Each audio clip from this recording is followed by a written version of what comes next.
おはようございます。めぐりかみたいちです。今日はウッフポッシェポーチドエッグの完璧な作り方を紹介したいと思います。以前にもウッフベネディクトで紹介したやり方ですけども、今回は詳しく解説していきたいと思います。それでは完璧なウッフポッシェ一緒に作っていきましょう。まず65度まで温めたお湯を用意します。そこに冷蔵庫から直接卵を入れます。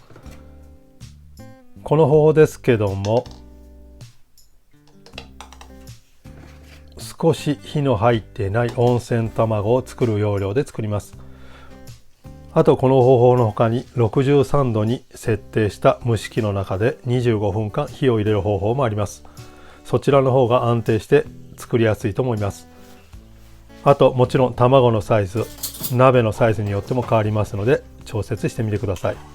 この方法ですけども、今回のモフメイオブリフォンスの試験で一次の実技の課題で出たウフポッシェはみんなこのようにして作っています。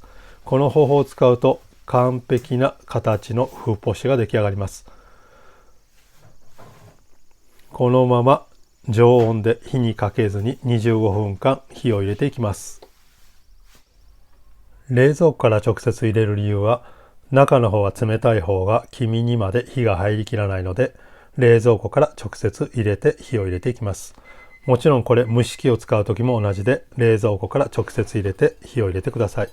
25分経ったら氷水にあげて火の入りをストップさせます。温泉卵がよく冷えたところでボウルに割って入れていきます。本来ウフポッシェは生の卵をボウルに入れますけども、その時にビネガーを入れています。そうすると結構酸味が残ったウフポッシェができてしまいます。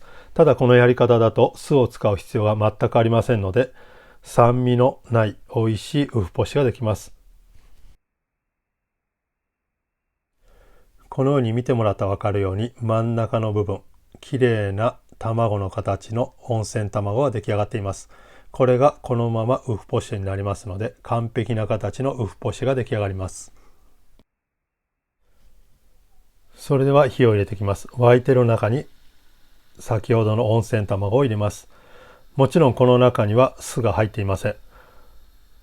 先ほど周りで浮いていた部分は固まらずにこのようにアクになってしまいます。ただ真ん中の部分は綺麗な形で火が入ってきます。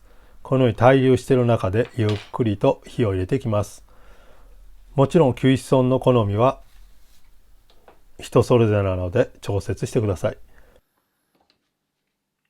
この温玉の段階で全く火が入っていない状態なので、少し火を入れていきます。余分な部分、アクはそのまま取り除いておきます。この温玉を作ってからやる方法ですけども、3つ4つ一緒にやっても全く問題なく綺麗に出来上がります。あとこれの利点ですけども、卵に酸味が残らない、酢の酸味が残らないのが非常にいいと思います。もちろん形が非常に綺麗な完璧なウフポッシェができるのもいいと思います。今回も温玉の時点で中身の卵黄がきっちり冷え切っていますので、だいたい1分2分火を入れています。このように触ってみていい感じなら、このまま冷たい水の中に落としてキウイソンをストップさせます。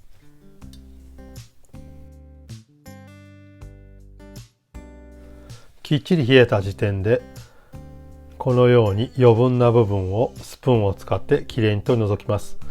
やはり卵ですのできっちりと冷やさないとどんどん火が入っていきます。